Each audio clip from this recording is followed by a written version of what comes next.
இங்க பாருங்க நலம் விரும்பி, நீங்க எவ்வளவு மிரட்டினாலும் நாங்க சொல்றதுதான் நிஜம். இத நம்புறதும் நம்பாம போறதும் உங்க விருப்பம். ஓ, நீங்க அன்னைக்கு பார்த்த வேலைக்கு ஏற்கனவே நிறைய பணம் கொடுத்தாச்சு. இனிமே குடுக்கறதுக்கு ஒண்ணும் இல்ல. ஐயோ, சும்மா காதுல பூ சுத்துற வேலையெல்லாம் வச்சுக்காதீங்க. நீங்க சொல்றதையெல்லாம் நம்புறதுக்கு நான் ஒண்ணும் இழிச்சவாயம் இல்ல. என் பேரு நாராயணன். அமெரிக்காவில இருந்து வந்த உங்களுக்கே இவ்வளவு தெரியுதுன்னா லோக்கல்ல இருக்கிற எனக்கு எவ்வளவு தெரியும். ஒழுங்கு மரியாதையா என் பங்கை என்கிட்ட கொடுத்துட்டு போற வழிய பாருங்க. அதுதான் உங்களுக்கு நல்லது. ரொம்பலாம் இல்ல, சும்மா ஒரு 50% கொடுத்தா போதும். இல்லாட்டி போனா நீங்க 2 பேரும் ஊரு போய் சேர முடியாது.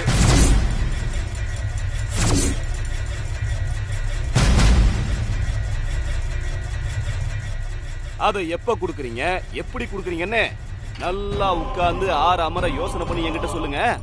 வந்து கலெக்ஷன் பண்ணிக்கிறேன்.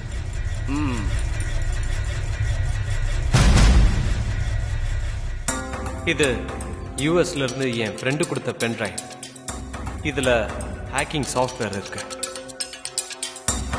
இதை வச்சு இந்த லேப்டாப் இல்ல, எந்த லேப்டாப் உடைய பாஸ்வேர்ட் வேணும்னாலும் எடுக்கலாம்.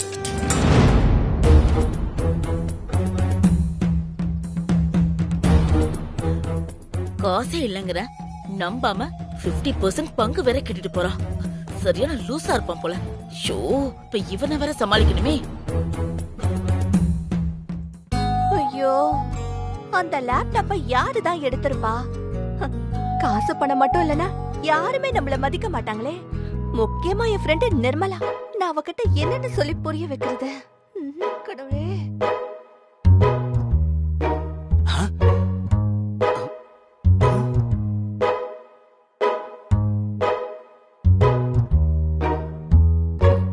மருமகளே, என்னாச்சுமா? ஏன் இப்படி கப்பல் கவர்ந்த மாதிரி உட்கார்ந்திருக்க? இனிமே கவுறதுக்கு என்ன மாமா இருக்கு? அதான் மொத்த பணமும் போச்சே. போனா என்ன, அதான் போலீஸ் விசாரணை நடந்துட்டு இருக்குல்ல. எப்படி இருந்தாலும் இன்னைக்கு இல்லனாலும் நாளைக்கு அந்த பணம் நமக்கு கிடைக்கதான் போகுது. அது வரைக்கும் நிர்மலா பொறுமையா இருக்கணுமே மாமா. காசு இல்லன்னு தெரிஞ்ச உடனே என் மருமகளை கூட்டிட்டு அமெரிக்காக்கே போயிடுவான். ஐயோ ஐயோ, ஃப்ரெண்டு மேல என்ன ஒரு நம்பிக்கை. வெறுப்பேத்தாதீங்க மாமா. அன்னைக்கு ஏதோ லேசா எனக்கு ஒரு நெஞ்சு வலி வந்துச்சு. நீங்க அதை அப்படியே கண்டினியூ பண்ணி சூர்யாவும் பேச்செல்லாம் கேட்டு நடப்பான்னு சொன்னீங்க. நானும் அதே மாதிரி தான் பண்ணேன். ஆரம்பத்துல எல்லாம் நல்லா தான் போச்சு. இப்ப என்னடானா முதலுக்கே மோசங்கிற மாதிரி சூர்யா என் பேச்ச கேட்டு நடக்கிறது யூஸே இல்லாம போயிடும் போல இருக்கே. நான் மட்டும் பழைய மாதிரி இருந்திருந்தா இந்நேரத்துக்கு சூர்யா சாமானிய கல்யாணத்தை நடத்தி முடிச்சிருப்பேன். இனிமே இதெல்லாம் சரிப்பட்டு வராதுன்னு நினைக்கிறேன் மாமா. இந்த நெஞ்சுவலி நாடகத்தெல்லாம் ஓரம் கட்டிட்டு ஒரு ஆட்டம் ஒண்ணு ஆடினா இந்த ஜெயந்தி யாருன்னு எல்லாருக்கும் தெரியும். அது வந்துமா, உங்களை நம்பி நான் உட்கார்ந்துட்டு இருந்ததுக்கு நல்ல பாடம் கிடைச்சிருச்சு. இங்க பாருமா, உன் ஃப்ரெண்டும் அவன் மகளும் கண்டிப்பா அமெரிக்கா போக மாட்டாங்க. அதுக்கு நான் கேரண்டி. அது எப்படி மாமா நீங்க அதை அவ்வளவு உறுதியா சொல்றீங்க? அது வந்து இல்லம்மா, அதெல்லாம் தேர்தல் கணிப்பு மாதிரி ஒரு கணிப்பு தான். இந்த பாரு, இனிமே இந்த மாதிரி சத்தம் போட்டு பேசக்கூடாது. பேசுனா உன் நெஞ்சுவலி நாடகம் அம்பலமாயிடும். அப்புறம் நிஜமாலுமே நெஞ்சுவலி இருந்தா கூட யாரும் கண்டுக்க மாட்டாங்க. அந்த சூர்யாவை சமந்தாவுக்கு கட்டி வச்சிருவாங்க. நீ செத்தா சாவுன்னு விட்டுருவாங்க. உன்னால ஒண்ணும் பண்ண முடியாது. ஐயோ மாமா, அப்படியெல்லாம் நடக்கவே கூடாது. அந்த ஃப்ராடுக்காரி மட்டும் எனக்கு மருமகளா வரக்கூடாது. நான் ஒத்துக்கவே மாட்டேன் மாமா. ஐயோ, இப்பதானே சொன்னேன் சவுண்ட் குடுக்காத, வால்யூமை கம்மி பண்ணுன்னு. சாரி மாமா, இனிமே வால்யூமை குறைச்சுக்கிறேன். இங்க பாரு மருமகளே, உன் மூஞ்சி பாவமா எல்லாரும் இறக்கப்படுற மாதிரி இருக்கிற வரைக்கும் தான் உன் பேச்சு எடுபடும். சூர்யாவும் நீ சொன்னதை கேட்டு நடந்துக்குவான். இப்போதைக்கு உன் நெஞ்சுவலி டிராமாவை அப்படியே கண்டினியூ பண்ணு. நீ நினைச்சது எல்லாம் நடக்கும். இந்த ஒன்ன வச்சு நீ நினைச்சதெல்லாம் சாதிச்சுக்கலாம். நீங்க சொல்றது சரிதான் மாமா. ஆனா நம்ம கையில பணம் இல்லாதது வீக் பாயிண்ட் தானே. இன்னைக்கு இல்லனாலும் என்னைக்காவது ஒரு நாள் அந்த நிர்மலா மனசு மாறதுக்கு சான்ஸ் இருக்கு. அதுக்குள்ள எப்படியாவது சூர்யாவுக்கும் சாமானியாவுக்கும் கல்யாணத்தை முடிச்சிடணும். அதுக்கு ஏதாவது ஒரு ஐடியா சொல்லுங்களேன். ஒரு ஐடியா இருக்கு. என்ன ஐடியா மாமா? கொஞ்ச நாளைக்கு நீ வாயை பொத்திக்கிட்டு அமைதியா இருக்கணும். அதான் என்ன மாமா இப்படி சொல்றீங்க? பின்ன என்னம்மா, இப்போதைக்கு சிச்சுவேஷன் சரியில்லை. லேப்டாப் தொலைஞ்சு போச்சு, இருக்கிற பணம் எல்லாம் காணாம போச்சு. இந்த சமயத்துல நீ யாருகிட்ட போய் பொண்ணை கொடுங்கன்னு கேப்ப? சரி, சூர்யா கிட்டே இந்த விஷயத்த சொல்லலாம்னா அவனுக்கு இருக்கிற கோவத்துல அவன் என்ன பண்ணுவான் என்ன பேசுவான்னு யாருக்குமே தெரியாது. அப்புறம் உள்ளதும் போச்சுடா நொல்லக்கணான்னு ஆயிடும். முதல்ல இந்த விஷயம்லாம் சரியாகட்டும், அப்புறமா மத்த விஷயத்த பாத்துக்கலாம். வரட்டுமா? மாமா, என்னம்மா? உங்களுக்கு கை செலவுக்கு பணம் ஏதாவது வேணுமா?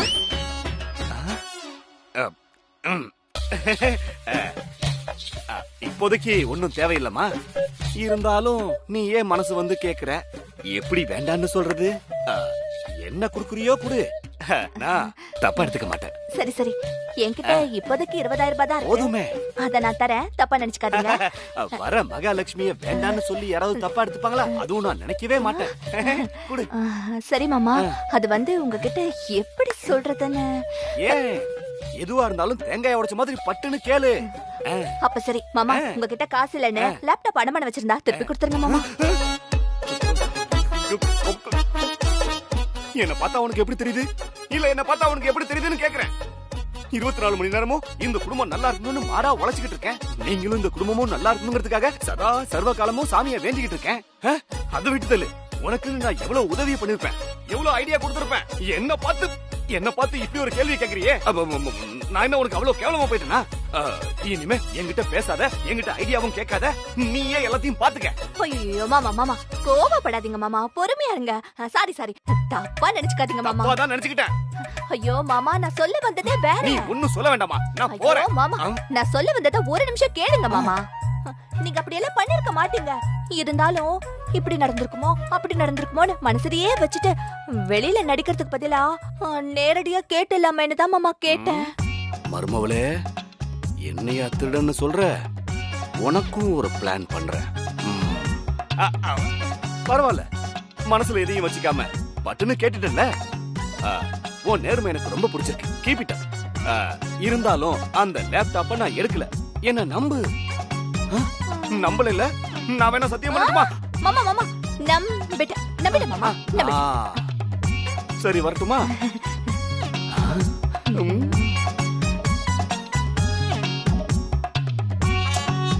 என்னமோ தெரியல.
சாம்,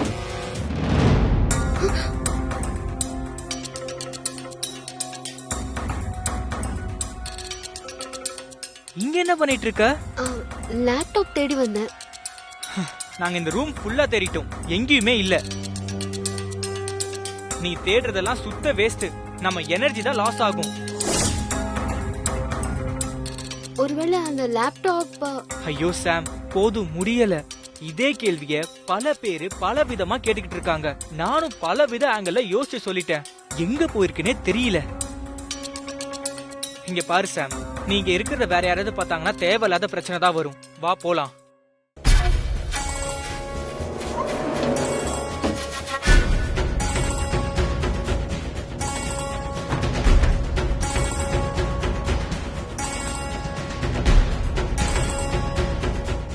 லேப்டாப் எங்க வச்சீங்கன்னு நல்லா யோசிச்சு சொல்லுங்க.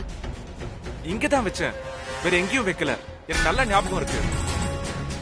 எப்படி மாயமா மறைஞ்சிருக்கோம்? அதான் எனக்கும் புரியல.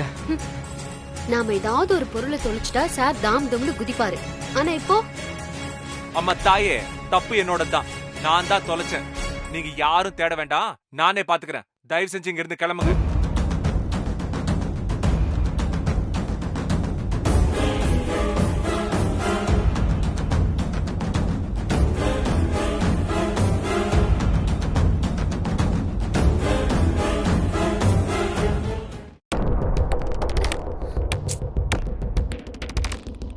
சாம், இப்ப எதுக்கு உங்க அண்ணன் ரூமுக்கு போன? எங்க அண்ணனோட லேப்டாப் யார் கண்ணிலயும் படாத மாதிரி மறைச்சு வச்சிருந்தேன். இப்ப அதை எடுத்து எங்க அண்ணன் கண்ணுல படுற மாதிரி வைக்க போறேன். என்ன விளையாடுறியா? நீ பண்ண போன காரியத்துல எவ்வளவு பிரச்சனை வந்திருக்கும் தெரியுமா? ஒன்னும் ஆயிருக்காது. அந்த லேப்டாப்பை கொடுக்கலனா அதான் எங்க அண்ணன் பெரிய பிரச்சனையில மாட்டிக்குவாரோன்னு பயமா இருக்கு. நீ லேப்டாப்ப வைக்கும் போது யாராவது பாத்திருந்தா என்ன பண்ணிருப்ப? இந்த லேப்டாப் என் ரூம்ல கிடைச்சது, அதான் உன்கிட்ட கொடுத்துட்டு போலான்னு வந்தேன்னு சொல்வேன். இப்படி நீ சொன்னா உன்னை விட்டுருவாங்கன்னு நினைச்சியா? அது எப்படி உன் ரூமுக்கு வந்துச்சு? ஏன் யாரும் இல்லாதப்ப சூர்யா ரூம்குள்ள கொண்டு வந்து வச்ச? அப்படி இப்படின்னு 1008 கொஸ்டின் கேட்பாங்க. 2 நாளைக்கு முன்னாடி லேப்டாப்ப வச்சிருந்தா கூட பிரச்சனை இல்ல, மாட்டிருந்தா ஏதாவது சொல்லி சமாளிச்சிடலாம். ஆனா இப்போ இது போலீஸ் கேஸ் ஆயிடுச்சு. மாட்டினா தப்பிக்கிறது அவ்வளவு ஈஸி கிடையாது. இந்த விஷயத்தோட சீரியஸ்னஸ் புரியாம இருக்க. எனக்கு நல்லா புரியுது. எங்க அண்ணன் கையில மட்டும் இப்ப அந்த லேப்டாப் கிடைக்கலனா அப்புறம் பல கோடி ரூபாய் எங்க கைய விட்டு போயிடும். இதனால எங்க அண்ணன் தான் ரொம்ப கஷ்டப்படுவாரு. அவ்வளவு பெரிய பணத்தை சம்பாதிக்கிறது சாதாரணம் இல்ல. பணம் போனா கூட பரவாயில்ல, ஆனா அதை விட முக்கியமான ஒரு விஷயம் இருக்கு. எல்லாத்தையும் விட நம்பிக்கை. கிளைண்ட்ஸ் எங்க கம்பெனி மேல வச்சிருக்க நம்பிக்கை, எங்க அண்ணம்மா சூரிய அண்ணா மேல வச்சிருக்க நம்பிக்கை, இது எல்லாத்தையும் காப்பாத்த முடியாம போயிடும். சின்ன பொண்ணுன்னு நினைச்சா இவ்ளோ விவரமா பேசுறா.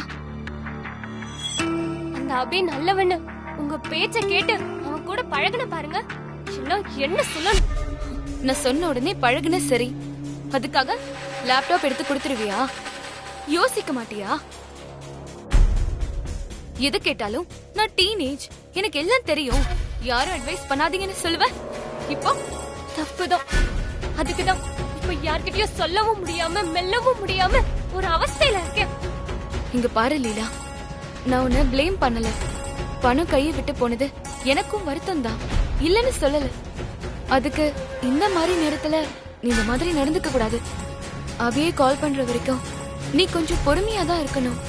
ஒருவேளை அவன் பண்ணாம அவனுக்கு தெரியாம வேற யாராவது பண்ணிருந்தா?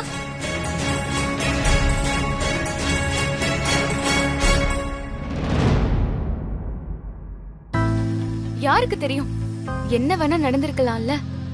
அப்படி இருந்தா அவன் எதுக்கு என்ன பிளாக்மெயில் பண்ண போறான்? சரி, அப்படியே இருந்தாலும் நீயா எதுவும் இந்த மாதிரி பண்ணி பிரச்சனையில மாட்டிக்காத. எது செய்யறதா இருந்தாலும் என்கிட்ட ஒரு வார்த்தை கேட்டுட்டு பண்ணு. அப்புறம் உன்னை உங்க அண்ணன் இல்ல யார் நினைச்சாலும் காப்பாத்த முடியாது.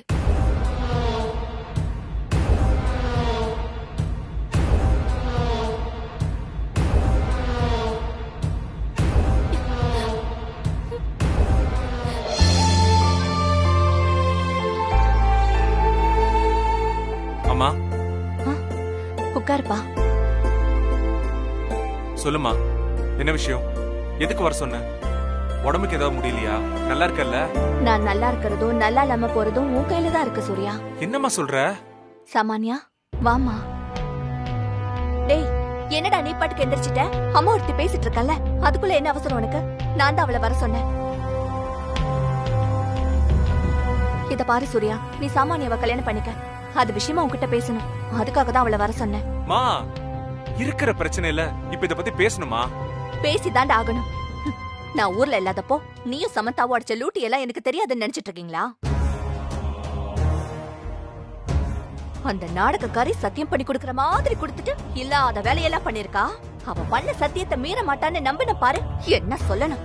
அம்மா, உன்கிட்ட யாரோ வேணும்னே பொய் சொல்லிருக்காங்க. நானும் சமந்தாவும் பேசிக்கிறது கூட கிடையாது. இல்ல ஆண்டி, உங்க பையன் போய் சொல்றாரு. 2 பேரும் பாத்துக்கிறதும் பேசிக்கிறதும் ஊர் சுத்துறதுமாவே இருந்தாங்க. Mind your business. நானும் எங்க அம்மாவும் பேசிக்கிட்டு இருக்கோம். நடுவுல நீ என்ன மேனஸே இல்லாம பேசிட்டு இருக்க? டேய் நிறுத்துடா.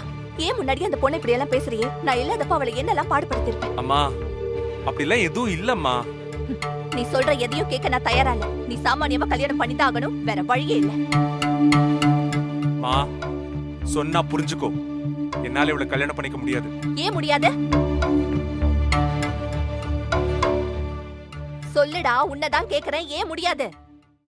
எனக்கு சாமானியாவை பிடிக்கலம்மா.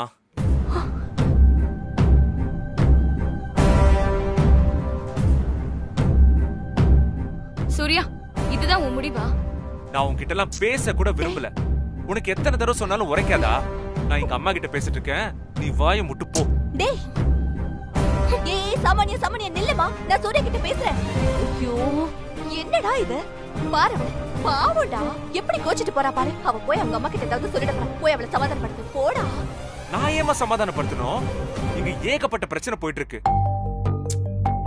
போன பணம் கைக்கு வருமா வராதா, யார் எடுத்திருப்பாங்க, என்ன பண்ணலான்னு டென்ஷன்ல இருக்கேன். இந்த டைம்ல சாமானியாவை கல்யாணம் பண்ணிக்க சொல்லி கட்டாயப்படுத்திட்டு இருக்க. இத பாரு சூர்யா, நீ கவலைப்பட்டா எல்லாம் சரியாயிடுமா? எனக்கு அந்த பணம் திரும்ப வரும்னு நம்பிக்கையே இல்லப்பா.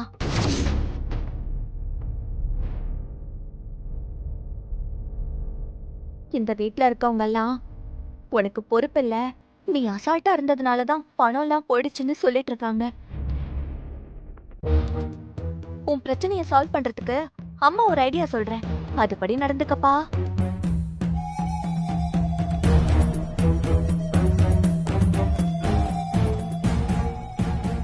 சாமானியா ஒன்னும் சாதாரண பொண்ணு இல்ல.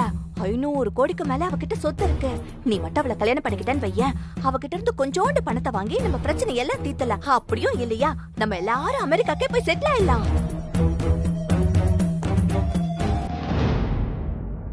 ஒரே கல்லுல 2 மாங்காய். என்னோட ஆசையும் நிறைவேறின மாதிரி ஆச்சு, உன்னோட கடன் பிரச்சனையும் தீண்ட மாதிரி ஆச்சு.